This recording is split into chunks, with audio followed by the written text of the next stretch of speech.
Hello po, magandang gabi po. Magluluto po tayo ngayon ng adobo. Kayo po, ano po ulam nyo ngayon? Ito po. Sinalang ko na po yung baboy. Pinapalabas ko po yung mantika niya.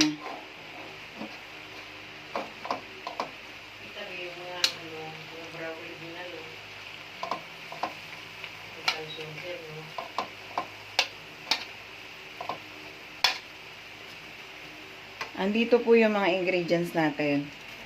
Meron po tayo ditong bawang, sibuyas, laurel, suka, toyo, at saka kung need nyo o gusto nyo maglagay ng magic, pwede naman. Pero kung hindi, pwede din. Depende sa palasa nyo. Pwede din yung oyster sauce. Lalagyan din naman natin yan. Ito lang naman siya. Halo-haluin muna natin para lumabas yung mantika niya. Ayan, palalabasin lang po natin yung mantika niya.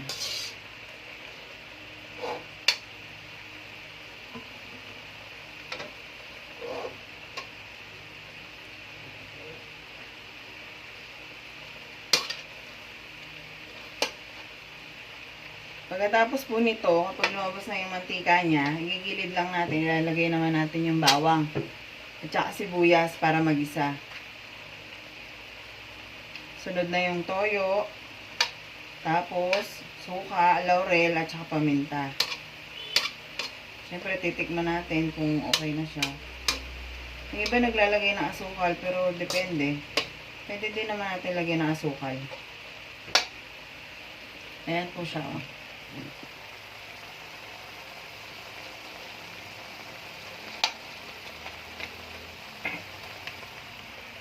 Yan, para makita po ninyo.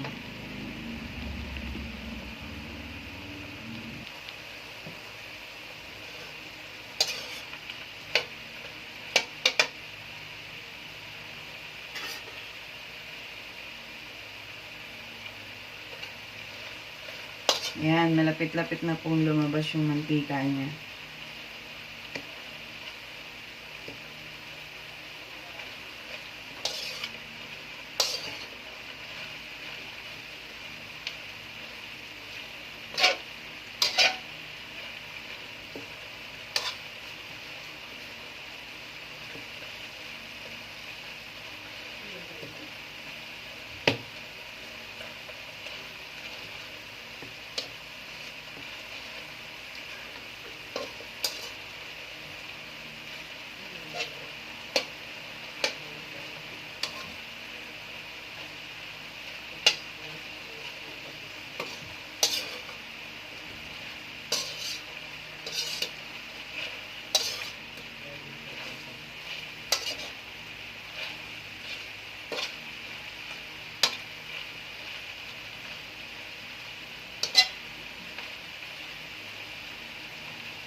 Yan, lumabas na po yung mga mantika niya.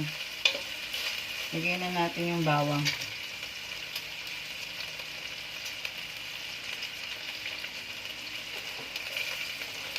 Gilid lang natin ito.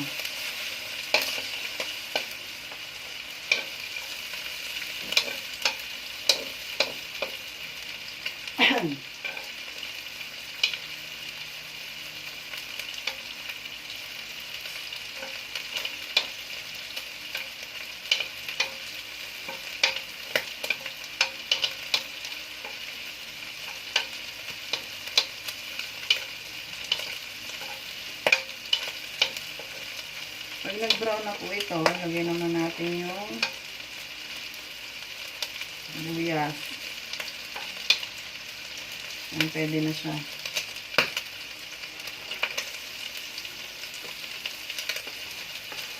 Nag-iwa din ako ng konting sili para kung gusto yung may kick, may anghang. Pwede po. Yung iba nilalagyan ng siling haba. Yung green, pwede rin naman yun. Kung wala kayong siling yung pula na maliliit, yung labuyo kung tawagin.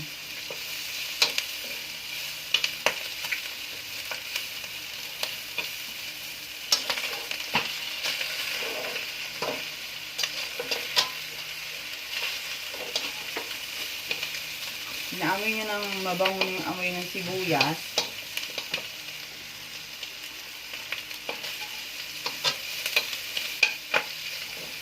Yan, halu-haluin nyo na to.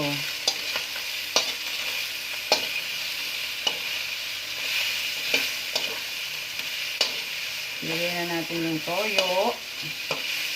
Isang asuka. Kuha lang ako ng suka.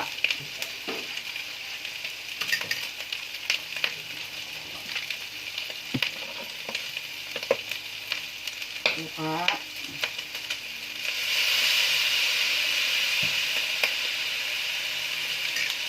At toyo.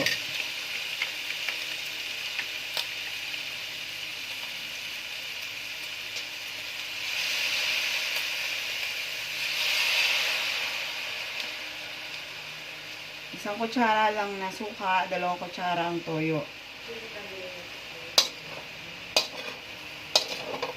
Tapos, kung gusto niyo ng medyo may sabaw-sabaw na konti, lagyan nyo ng tubig. Konti lang. Tansyahin nyo na lang. Tapos, kung gusto niyo na matamis, pwede na nga lagyan yung asukal. Kung ayaw nyo, okay na to. Tapos, sili. Lagyan na natin yung sili. Ganun lang kadali ang mag-adobo. Tsaka laurel.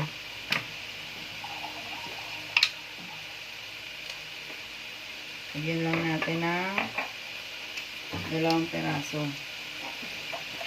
Pwede na yan kasi pang pabango lang naman yun.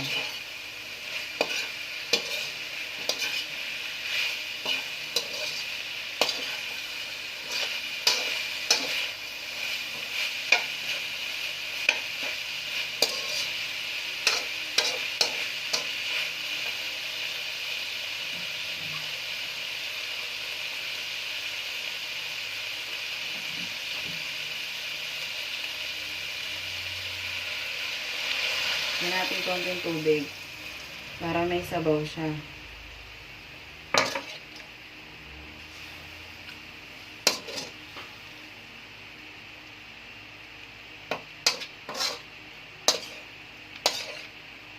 Tingnan natin kung tama lang yung simpla niya.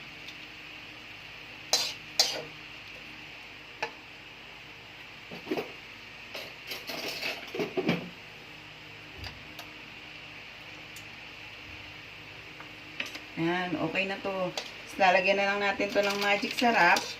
Tayo natin medyo kumulo siya ng kaunti. Okay na po siya. Ganun lang po kadali ang magluto ng adobo. Kaya, kung gusto niyo po ng mga lutong madadali lang, pwede po yung adobo piliin yung lutuin na ulam. Sige po, hanggang dito na lang po yung aking video. Sana po, lagi po kayong manood ng aking video at saka share nyo po sana yung video, comment, at saka subscribe na rin po kayo. Thank you po. Ay, pahabol nga po pala. Lagyan nyo pala ng paminta. Kalimutan ko may sabi. Ito po siya, oh. Yung niluluto ko para makita nyo po. Diba po, masarap? Okay na po yan. Luto na po yan. Paminta na lang lalagay natin. Itong nakalimutan ko maglagay ng paminta. Lagyan nyo pong paminta, ha.